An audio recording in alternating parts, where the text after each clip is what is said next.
സന്തോഷത്തോടതു വാങ്ങി ഹല്ലേലൂയ പാടിയിടും ഞാൻ. ദുഃഖത്തിന്റെ പാനപാത്രം കർത്താവിന്റെ കയ്യിൽ തന്നാൽ സന്തോഷത്തോടതു വാങ്ങി ഹല്ലേലൂയ പാടിയിടും ഞാൻ.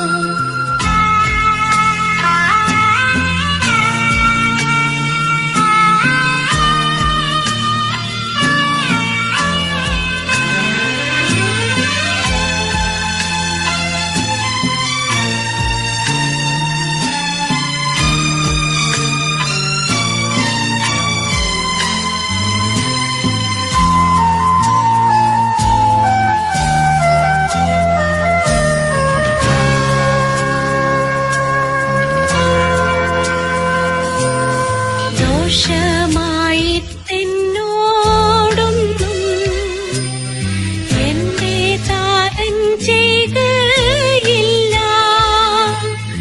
എന്നെ അവനടിച്ചാലും അവൻ എന്നെ സ്നേഹിക്കുന്നു. ഈശോയിൽ ഏറ്റവും സ്നേഹം നിറഞ്ഞവരെ, ഇന്നത്തെ ചെറിയൊരു സന്ദേശമായിട്ട് യെശയ്യാ പ്രവാചകൻ 43-ാം അധ്യായത്തിലെ 22-ാമത്തെ വചനമാണ്. അതുകൊണ്ട് താഴോട്ട് വായിക്കുമ്പോൾ തന്നെ നമുക്ക് മനസ്സിലാവും, എൻ്റെ ഹെഡിങ്ങിൽ തന്നെ പറയുന്നത് നന്ദി കെട്ട ജനമെന്ന്. ഇന്നത്തെ സമൂഹം നമുക്ക് കാണുവാൻ സാധിക്കുന്നത് ഒരു കാര്യത്തിനും നന്ദിയില്ലാത്ത ഒരു സമൂഹമായിട്ട് മാറിയിരിക്കുക, ഒന്നിനോടും. അതെ, ഇവിടെ പ്രവാചകൻ തന്നെ പറയുന്നുണ്ട് നന്ദി കെട്ട ജനമെന്ന്. നമ്മുടെയൊക്കെ ജീവിതത്തിൽ തന്നെ ദൈവം തമ്പുരാൻ എന്തെല്ലാം അനുഗ്രഹങ്ങൾ വാരിക്കോരി തന്നാലും ഒരു കാര്യം പ്രാർത്ഥിച്ച് കിട്ടിയില്ലെങ്കിൽ ഇത്രയും നാളും ദൈവം നൽകിയതൊന്നും കണക്കിൽപ്പെടാതെ ഈ ഒരു കാര്യത്തിന് വേണ്ടി ദൈവത്തോട് നന്ദി കെട്ട ജനമായിട്ട്, നന്ദി കെട്ടവരായിട്ട് മാറുന്ന ഒരവസ്ഥയെ നമുക്ക് കാണാൻ സാധിക്കുന്നു. ഇതുവരെ നടത്തിയ ദൈവത്തെ മറന്ന് നിസാര ഒരു കാര്യം ചോദിച്ചിട്ടൊക്കെ ലഭിച്ചില്ലെങ്കിൽ ബാക്കിയെല്ലാം അതോടുകൂടി കണ്ടില്ലെന്ന് നടിച്ചുകൊണ്ട് ദൈവത്തോട് നന്ദി പ്രകടിപ്പിക്കാത്ത ഒരു വലിയൊരു സമൂഹത്തിന്റെ നടുവിലാണ് ഞാനും നിങ്ങളും ഇന്ന് ജീവിക്കുന്നത്. ഇതിൽ ഒരുപക്ഷെ നമ്മളിൽ പലരും അങ്ങനെയുള്ളവരായിരിക്കാം. ഒരുപാട് മക്കള് നമ്മുടെ പ്രാർത്ഥനയിലേക്ക് സംബന്ധിക്കുന്നുണ്ട്, കാര്യങ്ങൾ സാധിച്ചു കഴിഞ്ഞ് പിന്നെ അവരെ കാണാറില്ല. അങ്ങനെയുള്ളവരാണ് നന്ദി കെട്ട ജനം എന്ന് പറയാനായിട്ട് പറ്റുന്നത്. പിന്നീട് എന്തെങ്കിലും വലിയ പ്രശ്നങ്ങൾ വരുമ്പോഴേ നമ്മളെ അവരെ ഓർക്കാറുള്ളൂ. ഇതിനേക്കാൾ ഭയാനകമാണ് ദൈവത്തിൽ നിന്ന് വരെ അകന്നു പോകും. ജോലി കിട്ടിക്കഴിഞ്ഞാലും അല്ലെങ്കിൽ വീട് പണി നടത്തി കഴിഞ്ഞാലും ഓപ്പറേഷൻ വിജയകരമായി തീർന്നെങ്കിലും ഏത് മേഖലയിലും ആ സമയത്ത് വേണ്ടി മാത്രം ദൈവത്തെ അന്വേഷിക്കുന്ന ഒരു വലിയ സമൂഹത്തിന്റെ നടുവിലാണ് ഞാനും നിങ്ങൾ ഇന്ന് കഴിയുന്നതെങ്കിൽ ആ കൂട്ടത്തിൽപ്പെട്ടവരാണോ ഞാൻ? അത് നന്ദിയുള്ളവനാണോ? ഏത് കാര്യത്തിനും തന്നില്ലെങ്കിലും തന്നാലും ദൈവത്തിന്റെ പദ്ധതിയെ നടക്കൂ എന്ന് വിചാരിച്ചുകൊണ്ട് ദൈവസന്നിധിയിലെ നന്ദിയുള്ളവരായി ജീവിക്കുന്ന ഒരു വ്യക്തിയായിട്ട് മാറാൻ സാധിക്കുന്നെങ്കിൽ തീർച്ചയായിട്ടും ദൈവത്തെ ഭക്തി വളരെ നല്ലതാ. ദൈവഭക്തി വളരെ നല്ലതാ. അതല്ലെങ്കിൽ ഭാഗ്യരൂപത്തിലുള്ള ഭക്തി മാത്രമേ നമുക്കുള്ളൂ. ദൈവത്തെ കാര്യം സാധിക്കാൻ വേണ്ടി മാത്രം വിളിച്ചപേക്ഷിക്കുക. അതുകൊണ്ടാണ് ഇവിടെ പറയുന്നത്, എന്നിട്ടും യാക്കോബേ നീ എന്നെ വിളിച്ചപേക്ഷിച്ചില്ല, ഇസ്രായേലേ നീ എന്റെ നേരെ മടുപ്പ് കാണിച്ചു. സത്യമായിട്ടും നിങ്ങൾ ഇന്ന് രാത്രി ദൈവത്തിന്റെ തിരുവചനം യെശയ്യാ പ്രവാചകൻ വഴി നമ്മളോട് ചോദിക്കുന്നു, ഇത്രയും വർഷക്കാലം തമ്പുരാൻ നമുക്ക് ചെയ്തതിനൊക്കെ നന്ദി പ്രകടിപ്പിച്ചിട്ടുണ്ടോ? ഇന്നും ആ നന്ദിയുള്ളവരായിട്ട് മാറുന്നുണ്ടോ? എല്ലാ കാര്യത്തിലും നന്ദി പ്രകാശിപ്പിക്കുകയും എന്ന് 1 തെസ്സലോനിക്ക 5-ാം അധ്യായത്തിലെ 15 മുതലുള്ള തിരുവചനത്തിൽ പറയുന്നുണ്ട്. എപ്പോഴും സന്തോഷത്തോടു കൂടെ ഇരിക്കുവിൻ, ഇടവിടാതെ പ്രാർത്ഥിക്കുവിൻ, എല്ലാ കാര്യത്തിലും നന്ദി പറയുവിൻ. പക്ഷെ നമ്മൾ ഇതൊന്നും ചെയ്യാറില്ല. ഇടപെടാതെ പ്രാർത്ഥിക്കില്ല. പ്രാർത്ഥനയും അടുപ്പാ. ഇത് സത്യമല്ലേ? ഈ വചനത്തിലെ യെശയ്യാ പ്രവാചകൻ വഴി ദൈവം നമ്മളോട് ചോദിക്കുകയാണ്, ഇത്രയും പ്രായമൊക്കെ നമുക്കുണ്ട്, ഇത്രയും വർഷക്കാലം ഒന്നും ഇല്ലായ്മയിൽ നിന്നും ദൈവം എന്തെല്ലാം തന്നിട്ടും ആ തമ്പുരാന് നന്ദിയുള്ളവനായിട്ടാണോ നമ്മളെ ജീവിക്കുന്നത്? അതോ ഞാൻ ചോദിച്ചതെല്ലാം തന്നു, ഒരു കാര്യം തരാതെ വന്നപ്പോൾ ഞാനും ദൈവമായിട്ടുള്ള ആ ബന്ധം, നമുക്കറിയാം ഇപ്പോഴേ നമ്മുടെ വേവിച്ചൻ ബ്രദർ പറഞ്ഞുകൊണ്ടിരിക്കുക, ദൈവമായിട്ടുള്ള ബന്ധത്തിന് അകൽച്ച വന്നോ? പ്രാർത്ഥനയിൽ മടുപ്പ് വന്നോ? ദൈവകാര്യത്തിൽ നിന്ന് ഒരുപാട് പിന്നോക്കം മാറിപ്പോയോ? എങ്കിൽ നീ ദൈവത്തിന്റെ പക്ഷക്കാരനല്ല, നീ ദൈവഭക്തനല്ല. പിന്നെയോ നീ ലൗകിക സുഖത്തിന് വേണ്ടി ഭക്തിയുടെ ഭാഗ്യരൂപം ധരിച്ചുകൊണ്ട് മറ്റുള്ളവരുടെ മുമ്പിൽ ജീവിക്കുന്നു എന്ന് പറയുന്ന ഒരു വെറും വ്യർത്ഥ വ്യാമോഹി എന്ന് മാത്രമേ ഞാൻ പറയാൻ ആഗ്രഹിക്കുന്നുള്ളൂ. ഇവിടെ യെശയ്യാ പ്രവാചകൻ നമ്മളോട് തന്നെ ചോദിക്കുകയാണ്. ഇന്ന് ഈ കൂട്ടത്തിലുള്ളവർ തന്നെ ഒന്ന് ചിന്തിച്ചു നോക്കിക്ക്. ഏതെങ്കിലും ഒരു കാര്യം പ്രാർത്ഥിച്ച് കിട്ടിയില്ലെങ്കിൽ പ്രാർത്ഥനയെ മടുപ്പ് തോന്നാറുണ്ടോ? ദൈവവിശ്വാസത്തിൽ നിന്ന് അല്ലെങ്കിൽ ഈശ്വര ഭക്തിയിൽ നിന്ന് നമ്മൾ പിന്നേക്കം മാറിയിട്ടുണ്ടോ എന്ന് നമ്മളെ ഒന്ന് ആത്മശോധന ചെയ്യണം. വിലാപത്തിന്റെ പുസ്തകം പറയുന്നു, 3-ാം അധ്യായം 8-ാമത്തെ വചനം പറയുകയാണ്. വ്യക്തമായിട്ട് അവിടെ പറയുക, ഞാൻ വിളിച്ചപേക്ഷിക്കുന്നെങ്കിലും അവിടുന്ന് എന്റെ പ്രാർത്ഥന ചെവിക്കൊള്ളുന്നില്ല. ഞാൻ വിളിച്ചപേക്ഷിക്കുന്നെങ്കിലും അവിടുന്ന് എന്റെ പ്രാർത്ഥന ചെവിക്കൊള്ളുന്നില്ല. എന്താണ് കാരണം? നീ വിളിച്ചപേക്ഷിക്കുന്നുണ്ട്, നിന്റെ പ്രാർത്ഥന ദൈവം തമ്പുരാൻ കേൾക്കുന്നില്ല. കാരണം പലതുണ്ട്. ഇവിടെ കർത്താവ് പറയും, നീ എന്നെ വിളിച്ചപേക്ഷിച്ചോ? നിനക്ക് വേദനകൾ വന്നപ്പോൾ, വിഷമങ്ങൾ വന്നപ്പോൾ, നിനക്ക് സന്തോഷം വന്നപ്പോൾ തികഞ്ഞ ആഹ്ലാദത്തോടെ നീ ദൈവത്തെ വിളിച്ചോ? ഇല്ല. നമുക്ക് പറയാം പറ്റും. ഇല്ലെങ്കിൽ ഞാൻ നിയമാവർത്തനം 28-ാം അധ്യായത്തിലെ 47-ാമത്തെ വചനം അത് വ്യക്തമായിട്ട് വിളിച്ചു പറയുന്നുണ്ട്. 47-ാമത്തെ വചനം, നിയമാവർത്തനം 28-47. എല്ലാറ്റിലും സമൃദ്ധി ഉണ്ടായപ്പോൾ നിനക്ക് കഷ്ടപ്പാടും വേദനകളും രോഗങ്ങളും അല്ലെങ്കിൽ വിദേശത്ത് പോകാനും എല്ലാം കടബാധ്യതയൊക്കെ വന്നപ്പോൾ നീ ദൈവത്തെ വിളിച്ചപേക്ഷിച്ചു, ദൈവം എല്ലാം തന്നു. അത് കഴിഞ്ഞപ്പോൾ ദൈവത്തിനോട് നന്ദിയില്ലാത്ത ഒരു ജനത എന്നോണം ഞാൻ ദൈവത്തിൽ നിന്ന് അകന്നു പോയോ? പ്രാർത്ഥിക്കാൻ സമയമില്ല, സൂമിക്കാൻ വചനം കേൾക്കാൻ സമയമില്ല, പിന്നെ ജോലിയോട് ജോലി ബിസിയാന്ന് പറയുക, ഒഴിവഴികൾ പറഞ്ഞ് മാറാറുണ്ടോ? എങ്കിൽ നിന്റെ ഭക്തി നാടകീയമാണ്. ഇവിടെ പറയുകയാണ്, എല്ലാത്തിലും സമൃദ്ധി ഉണ്ടായപ്പോൾ തികഞ്ഞ ആഹ്ലാദത്തോടെ നീ നിന്റെ ദൈവമായ കർത്താവിന് ശുശ്രൂഷ ചെയ്തില്ല. അങ്ങനെ വരുമ്പോൾ പിന്നെ വലിയൊരു നാശത്തിലേക്കാണ് നമ്മൾ പോകുന്നത് എന്ന് ആരും ചിന്തിക്കാറില്ല. ഞാൻ പ്രാർത്ഥിച്ച് എനിക്ക് കിട്ടി, ഞാൻ സ്വതന്ത്രനായി, ഞാൻ സ്വസ്ഥനായി, സമാധാനം കിട്ടി, പിന്നെ ദൈവത്തെ വിളിയില്ല, ദൈവത്തിന്റെ കാര്യത്തിന് മടുപ്പ. അങ്ങനല്ലേ നമ്മുടെ ഇതിലേക്ക് കയറാൻ മടുപ്പ്. പല ഒഴിവഴികൾ പറഞ്ഞങ്ങ് ഒഴിഞ്ഞു മാറാനായിട്ട് എളുപ്പമല്ലേ? പക്ഷെ ദൈവം എല്ലാം കാണുന്നുണ്ട്, തമ്പുരാൻ നിന്റെ ഹൃദയം കാണുന്നുണ്ട്, നിന്റെ മനസ്സ് അറിയുന്നുണ്ട്. നിനക്ക് എല്ലാത്തിലും സമൃദ്ധി ഉണ്ടായപ്പോൾ, എല്ലാം കാര്യങ്ങൾ സാധിച്ചു കഴിഞ്ഞപ്പോൾ തികഞ്ഞ ആഹ്ലാദത്തോടെ നീ നിന്റെ ദൈവമായ കർത്താവിനെ ശുശ്രൂഷിച്ചില്ല. പിന്നെ പലരിലും എനിക്ക് പറയാൻ സാധിക്കും, അനേകായിരങ്ങള് നമ്മുടെ പ്രാർത്ഥനയിലും വചനത്തിലും പങ്കുചേർന്നിട്ട് ഇപ്പോൾ അവരെല്ലാം എവിടെ പോയെന്ന് ഒരു അഡ്രസ്സുമില്ല. അവൻ ദൈവം പറഞ്ഞത് ശരിയല്ലേ? എന്നെ വിളിച്ചപേക്ഷിക്കുന്നില്ല. പിന്നെ എന്നോട് അവർക്ക് മടുപ്പ് തോന്നി. കാര്യം ഇപ്പൊ ആവശ്യങ്ങളൊന്നും ഇല്ലല്ലോ.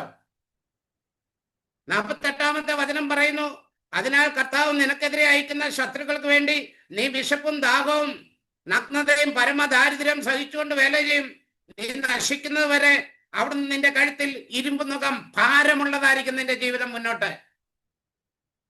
നമ്മളെ സൃഷ്ടാവായ ദൈവത്തെ മറന്ന് ജീവിച്ചാൽ പിന്നെ നിന്റെ കഴുത്തിൽ ഇരുമ്പ് നുകം വെക്കുന്ന ഭാരമുള്ള നുകം, ഭാരമേറിയ ജീവിതമായിരിക്കും.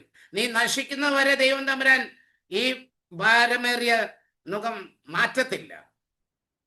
കാര്യം നീ ദൈവത്തെ പാടെ ഉപേക്ഷിച്ചു, നീ ദൈവത്തിൽ നിന്ന് അകന്നു. കാര്യം നിനക്ക് പ്രാർത്ഥിച്ചെല്ലാം കിട്ടിയില്ലേ, നീ ആ സന്തോഷത്തിലായി. പക്ഷെ ഇതെല്ലാം ഒരു നിമിഷം കൊണ്ട് ദൈവം തമ്പുരാൻ ഇല്ലാതാക്കാൻ ദൈവത്തിന് സാധിക്കുമെന്ന് നല്ല ബോധ്യം വേണം നമുക്ക്. ദൈവത്തിന് അസാധ്യമായതൊന്നുമില്ല. യെശയ്യാ 66:4 അത് വ്യക്തമാക്കി തരുന്നുണ്ട്. യെശയ്യാ 66 എപ്പോഴും നമ്മൾ ദൈവത്തോട് സ്നേഹത്തോടെ ഒട്ടി നിൽക്കുന്നവരാകണം. തന്നാലും തന്നില്ലേലും തമ്പുരാനോട് ചേർന്ന് നിന്നാലുണ്ടല്ലോ നമ്മുടെ ദുഃഖങ്ങളൊക്കെ മാറി സന്തോഷത്തിന്റെ ഒരു സുദിനം വരും, നല്ല ഒരു ദിവസം വരും. യെശയ്യാ 66:4 പറയുകയാണ്, ഞാൻ അവർക്കായിട്ട് പീഡനം തെരഞ്ഞെടുക്കും. ആർക്കായിട്ട്? എന്നെ വിളിച്ചപേക്ഷിക്കാനായിട്ട് അവർക്ക് തോന്നിയില്ല, എന്റെ കരുത്ത് വന്ന് പ്രാർത്ഥിക്കാൻ മടുപ്പ് തോന്നുന്നവരെയൊക്കെ കർത്താവ് പറയാം, ഞാൻ അവർക്കായിട്ട് പീഡനം തെരഞ്ഞെടുക്കും.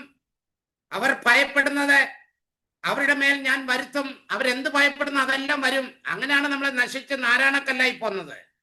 കാരണം ഞാൻ വിളിച്ചപ്പോൾ അവർ വിളി കേട്ടില്ല, ഞാൻ സംസാരിച്ചപ്പോൾ അവർ ശ്രദ്ധിച്ചില്ല, അവർ എന്റെ ദൃഷ്ടിയിൽ തിന്മയായത് പ്രവർത്തിച്ചു, എനിക്ക് അനിഷ്ടമായത് അവർ തിരഞ്ഞെടുത്തു. അപ്പം ദൈവത്തിന്റെ ഇഷ്ടമല്ല പിന്നെ നമ്മൾ പ്രവർത്തിക്കുന്നത്. പ്രാർത്ഥിച്ച കാര്യം കണ്ട് വിദേശത്ത് പോകാനുള്ള വിദേശത്ത് പോയി, പിന്നെ ദൈവവുമായിട്ടൊരു ബന്ധമില്ല, പിന്നെ അവിടെ ഒതുങ്ങിക്കൂടി കഴിയുക, പേരിന് ദൈവഭക്തി എന്ന ഭാഗ്യഭാവം നടിച്ചുകൊണ്ടൊന്ന് പോവുകയാ. എന്നാ വചനം കേൾക്കാന് ഈ പ്രാർത്ഥന കൂട്ടായ്മയിൽ കൂടി ആണല്ലോ ദൈവം എനിക്ക് വഴിയൊരുക്കുന്ന ഒരു ചിന്തയില്ല. പാടെ ദൈവത്തിൽ നിന്ന് മാറി മടുപ്പ, പിന്നെ ഒഴിവൊഴികളാ. അപ്പം കർത്താവ് ഇവിടെ പറയുകയാണ്, പ്രഭാഷകൻ 7:10 പറയുന്നു. പ്രഭാഷകൻ 7:10 നമ്മൾ നോക്കുമ്പോൾ അവിടെ വ്യക്തമായിട്ട് പറയാ, പ്രാർത്ഥനയിൽ മടുപ്പ് തോന്നരുത്. ദൈവത്തെ വിളിച്ചപേക്ഷിക്കാൻ നിങ്ങൾ മടുപ്പ് തോന്നരുത്. കാര്യം ഒരു കുഞ്ഞു മകന് കത്തിക്ക് വേണ്ടി കരഞ്ഞ് നിലവിളിച്ച് പ്രാർത്ഥിക്കുമ്പോൾ മാതാപിതാക്കള് ആ മൂർച്ചയുള്ള കത്തി കൊടുക്കത്തില്ല. മാതാപിതാക്കൾക്കറിയാം ഇത് അവന്റെ കൊടുത്താൽ മുറിവേൽപ്പിക്കും, അല്ലെങ്കിൽ എന്തെങ്കിലും അപകടം ഉണ്ടാകും. അവൻ എത്ര കരഞ്ഞാലും കൊടുക്കത്തില്ല. ഇതുപോലെ ദൈവം തമ്പുരാന് ചില കാര്യങ്ങളൊക്കെ നമ്മൾ വിളിച്ചപേക്ഷിച്ച് ചോദിക്കുമ്പോൾ ലഭിച്ചില്ലെങ്കിൽ നിരാശപ്പെടരുത്. തമ്പുരാൻ അറിയാം ഇത് അപകടകരമാണ്, അതുകൊണ്ട് അത് നമുക്ക് തരാതെ വരും. അപ്പോൾ നമ്മൾ ദൈവത്തിനോട് വിളിച്ചപേക്ഷിക്കാൻ മടുപ്പ് തോന്നരുത്, പ്രാർത്ഥനയിൽ മടുപ്പ് തോന്നരുത് എന്ന് ഇന്നത്തെ തിരുവചനം നിങ്ങൾക്ക് ഒരു ആഹ്വാനം തരികയാണ്. കിട്ടിയാലും കിട്ടിയില്ലെങ്കിലും ദൈവത്തെ നിന്ന് അകന്നു പോകരുത്. ദൈവത്തോട് അടുക്കാൻ നാളെ നാളെ എന്ന് പറഞ്ഞ് നീട്ടിവെക്കരുത്, ഒഴിവൊഴികൾ പറയരുത്. ദൈവത്തോട് മുട്ടിപ്പായിട്ട് ചേർന്ന് നിൽക്ക്. നിന്റെ അന്ത്യദിനം നല്ലതായിരിക്കും. ദൈവത്തെ മറന്ന് ജീവിക്കരുത്. അത് സങ്കടങ്ങളും കഷ്ടപ്പാടുകളും ഒക്കെ വന്നോട്ടെ, പക്ഷെ ദൈവത്തിനറിയാം നീ ഇതെല്ലാം വന്നിട്ടും എന്നെ അവൻ ഉപേക്ഷിച്ചില്ല. അവൻ എൻ്റെ അടുക്ക വന്ന് എന്നെ വിളിച്ചപേക്ഷിച്ചു, അവന് മടുപ്പ് തോന്നിയില്ല എന്ന് ദൈവത്തിന് നല്ല പോലെ ഒരു ഇത് വരും. അപ്പൊ ദൈവം നമ്മളിൽ സംപ്രീതനാകും. അതുകൊണ്ട് പ്രാർത്ഥനയും മടുപ്പ് തോന്നാതെ ദൈവത്തെ വിളിച്ചപേക്ഷിക്കുന്നതിൽ ലേശം പോലും പിന്നിലേക്ക് പോകാതെ ദൈവകാര്യത്തിന് പ്രാധാന്യം കൊടുത്തുകൊണ്ട് നാം മുന്നോട്ട് പോയാൽ ദൈവം നമ്മുടെ പ്രാർത്ഥന കേൾക്കും. ഇല്ലെങ്കിൽ നാം വിളിച്ചപേക്ഷിക്കുന്നു, അവിടുന്ന് എൻ്റെ പ്രാർത്ഥന കേൾക്കുന്നില്ല. വിലാപത്തിന്റെ പുസ്തകത്തിൽ പറഞ്ഞില്ലേ, ഞാൻ വിളിച്ചപേക്ഷിക്കുന്നെങ്കിൽ അവിടുന്ന് എൻ്റെ പ്രാർത്ഥന കേൾക്കുന്നില്ല. കാരണം ഇതാണ്, നീ വിളിച്ചപേക്ഷിച്ചോണ്ടിരുന്നപ്പോഴെല്ലാം തന്നുകൊണ്ടിരുന്നപ്പോൾ ദൈവം നല്ലവനായിരുന്നു, അപ്പം ദൈവത്തോട് ചേർന്നിരുന്നു. എന്നാൽ നിനക്കെല്ലാം കിട്ടിക്കഴിഞ്ഞപ്പോൾ നീ ദൈവത്തെ മറന്നു, ദൈവസന്നിധിയിലേക്ക് കടന്നു വരാൻ മടുപ്പ് തോന്നുന്നു. അതുകൊണ്ട് നിന്റെ പ്രാർത്ഥന കേൾക്കത്തില്ല. പിന്നെ വരുന്നത് നമുക്കറിയാം എന്തുകൊണ്ടാണ് ദൈവസന്നിധി വിളിച്ചപേക്ഷിക്കാനായിട്ട് സാധിക്കാത്തത്. അപ്പൊ അതുകൊണ്ട് നമുക്ക് ഈ ഒരു ചെറിയ സന്ദേശം എനിക്ക് തരാനുള്ളൂ. നമ്മൾ പ്രാർത്ഥിക്കുന്ന കിട്ടിയാലും കിട്ടിയില്ലേലും ദൈവം തമ്പുരാൻ ഒരു സമയമുണ്ട്. ആ സമയത്തിന് വേണ്ടി നമ്മൾ കാത്തിരിക്കുകയും ദൈവത്തെ വിളിച്ചപേക്ഷിക്കുന്നതിന് മടുപ്പ് തോന്നാതെ പ്രാർത്ഥനയിലും വചനപ്രഘോഷത്തിലും ദൈവഭക്തിയിലും നമ്മൾ കൂടുതൽ വിശ്വാസത്തോടെ മുറുകെ പിടിച്ചുകൊണ്ട് നമ്മുടെ വിശ്വാസത്തെ വർദ്ധിപ്പിക്കുക. അപ്പം ദൈവത്തിന് തന്നെ ഒരു കനിവ് തോന്നും, തമ്പുരാൻ ഒരു കനിവ് തോന്നും. എടാ, ഇവർക്ക് ഇതെല്ലാം കൊടുത്തിട്ടും അവരെന്നിൽ നിന്ന് അകന്നു പോകുന്നില്ലല്ലോ, അവരെന്നെ വിളിച്ചപേക്ഷിക്കുകയാണല്ലോ, പിന്നെയും പിന്നെ എന്നെ വിളിച്ചപേക്ഷിക്കുകയാണല്ലോ. അപ്പം ദൈവം അനുകമ്പയുള്ളവനാണ്, ദൈവം ക്ഷമാശീലനാണ്. ദൈവം തമ്പുരാൻ നമ്മുടെ ആവശ്യങ്ങൾ തക്ക സമയത്ത് നിറവേറ്റി തരും. ഈ ഒരു സന്ദേശം ഞാൻ നൽകിക്കൊണ്ട് മടുപ്പ് തോന്നുന്നവരെ നിങ്ങൾ മടുപ്പ് തോന്നാതെ ദൈവസന്നിധിയിലേക്ക് കടന്നു വരിക. മടുപ്പ് തോന്നാതെ ദൈവത്തിൽ വിശ്വസിക്കുക. മടുപ്പ് തോന്നാതെ ആ ന്യായാധിപന്റെ അടുത്ത വിധവ തന്ന് ഒരു മടുപ്പും തോന്നാതെ അവിടെ കൂടെ കൂടെ കൂടെ അവൻ്റെ അടുക്ക് വന്ന് ശല്യപ്പെടുത്തിക്കൊണ്ടിരുന്നപ്പോൾ ഒരു നാൾ അവന് ഇത് കിട്ടി, ഈ വിധവ കുറെ നാളായി എന്നെ ശല്യപ്പെടുത്തുന്നു, അവിടെ കാര്യം സാധിച്ചു കൊടുക്കാവുന്ന ദൈവത്തെയും മനുഷ്യരെയും ഭയമില്ലാത്ത ആ രാജാവ് ആ വിധവയുടെ കാര്യം നടത്തി കൊടുത്തെങ്കിൽ തീർച്ചയായിട്ടും മടുപ്പ് തോന്നാതെ പ്രാർത്ഥിക്കുക. ഇന്ന് പല വ്യക്തികൾക്കും ഇതിൽ പങ്കുചേരാൻ പറ്റുന്നില്ല. അത് വളരെ ദയനീയാവസ്ഥയാണ്. പിന്നീട് അവരുടെ അവസ്ഥ എന്താണെന്ന് എനിക്കറിയാം. കാര്യം ഞാൻ വചനം പ്രഘോഷിക്കുകയും കാണുകയും കേൾക്കുകയും ചെയ്യുന്നവനാ. പല കാര്യങ്ങൾക്കും നമുക്ക് ഒഴിവൊഴിവ് പറയാം, പക്ഷെ ദൈവകാര്യത്തിന് ഒഴിവൊഴിവ് പറയരുത്. ദൈവവചനം കേൾക്കേണ്ട സമയത്ത് കേൾക്കണം. അത് നിന്റെയും നിന്റെ ജീവിതത്തെയും നിന്റെ തലമുറയെ അനുഗ്രഹിക്കുന്നതാണ്. അത് കേൾക്കാതിരുന്നു കഴിഞ്ഞാൽ ദൈവം നിന്റെ പ്രാർത്ഥന കേൾക്കത്തില്ല. പറഞ്ഞില്ല, നീ വിളിച്ചപേക്ഷിച്ചിട്ടും ഞാൻ കേൾക്കത്തില്ല, നീ കരങ്ങൾ ഉയർത്തി എത്ര പ്രാർത്ഥിച്ചാലും ഞാൻ കേൾക്കത്തില്ല. യെശയ്യാ തന്നെ വീണ്ടും പറയുന്നത്. അങ്ങനെ ഒത്തിരി വചനം നമുക്കറിയാം. യെശയ്യാ 1:14 നീ എത്ര കണ്ണുനീരോട് നിലവിളിച്ച് പ്രാർത്ഥിച്ചാലും നിന്റെ പ്രാർത്ഥന ദൈവം കേൾക്കുക. കാര്യം നിന്റെ കരങ്ങൾ രക്തപങ്കിലമാണ്, നിന്റെ മനസ്സ് മടുപ്പ് തോന്നിയിട്ടാണ്. അതുകൊണ്ട് തമ്പുരാന്റെ മുമ്പ് വിളിച്ചപേക്ഷിക്കാനോ ദൈവസന്നിധി കടന്നു വരാനോ മടുപ്പ് തോന്നാതെ നീ വിളിച്ചപേക്ഷിക്കുമ്പോൾ ഇതാ ഞാനെന്ന് ഉത്തരം പറയും ദൈവം. നീ വിളിച്ചാലോടെ ഓടി നിന്റെ അരികിലെത്തുന്ന ഒരു ദൈവമാ. പക്ഷേ ചില കാര്യങ്ങൾ ലഭിച്ചില്ല എന്നും പറഞ്ഞ് ദൈവത്തിൽ നിന്ന് അകന്നു പോകരുത്, മടുപ്പ് തോന്നരുത്. പിന്നെ എന്നെ തൃപ്തിപ്പെടുത്താൻ ആരും ഇതിൻ്റെ അകത്ത് കയറി വരണമെന്ന് എനിക്ക് നിർബന്ധമില്ല. ദൈവത്തെ തൃപ്തിപ്പെടുത്തിയാൽ ദൈവം നിങ്ങളിൽ സംപ്രീതനാകും. ഞാൻ വഴിയൊരുക്കാൻ വന്നു, ഞാൻ ഉപദേശിക്കാൻ വന്നു, ഞാൻ പ്രബോധനം തരുന്നു, ചില കാര്യങ്ങൾ പറഞ്ഞ് കണ്ട് ശാസിക്കുന്നു. ഇതെല്ലാം നിങ്ങളുടെ നന്മയ്ക്കായിട്ടാണ്. ഞാൻ ദൈവസന്നിധി എന്നുള്ളവനായതുകൊണ്ട് ഇതെല്ലാം ചെയ്യേണ്ട കടമ എനിക്കുണ്ട്. ആരും വഴിതെറ്റി പോകാതിരിക്കാൻ. കേൾക്കാൻ ചെവിയുള്ളവൻ കേൾക്കട്ടെ. ദൈവം ഇന്ന് രാത്രി നിങ്ങളോട് സംസാരിക്കുകയാണ്. ദൈവം നിങ്ങളുടെ കാര്യങ്ങളെല്ലാം അറിയാം. അറിയാൻ മേലാത്ത ഒരു പൊട്ടനല്ല ദൈവം. ലോകം മുഴുവനും സൃഷ്ടിച്ച ദൈവം, സകല മനുഷ്യരെയും സൃഷ്ടിച്ച ദൈവം, സകലരെ കുറിച്ചൊരു പദ്ധതിയുള്ള തന്റെ പദ്ധതി അനുസരിച്ച് സൃഷ്ടികർമ്മം നടത്തിയ ദൈവത്തിന് അസാധ്യമായതൊന്നുമില്ല. ദൈവം ഒന്നും അറിയാൻ മേലാത്ത ആളല്ല എന്ന് നമ്മൾ ചിന്തിക്കണം. നമ്മൾ ദൈവത്തെ പൊട്ടനാക്കരുത്. നമ്മൾ പോഷന്മാരായിട്ട് മാറും. അതുകൊണ്ട് ദൈവത്തിന് നമ്മുടെ ആവശ്യങ്ങളെല്ലാം അറിയാൻ. നമ്മളെ ചോദിക്കാൻ പറയാൻ ചെയ്യണമെന്നൊന്നും കാര്യമില്ല. പക്ഷെ ദൈവത്തിന്റെ സന്നിധി വരാൻ മടുപ്പ് തോന്നരുത്, പ്രാർത്ഥിക്കാൻ മടുപ്പ് തോന്നരുത്, ദൈവത്തോട് അടുക്കാൻ നാളെ നാളെ എന്ന് പറഞ്ഞ് നീട്ടിവെക്കരുത്, പല ഒഴികഴിവുകൾ പറഞ്ഞ് മാറിപ്പോരുത്. നിനക്ക് ഇനിയും കാര്യങ്ങളുണ്ട്, ഇനിയും നിനക്ക് ജീവിതമുണ്ട്. എത്ര വർഷം ജീവിക്കണമെന്ന് ദൈവം തീരുമാനിച്ചിട്ടുണ്ട്. അതിന്റെ ആയുസ് എത്താതെ നമ്മൾ പോകരുത്.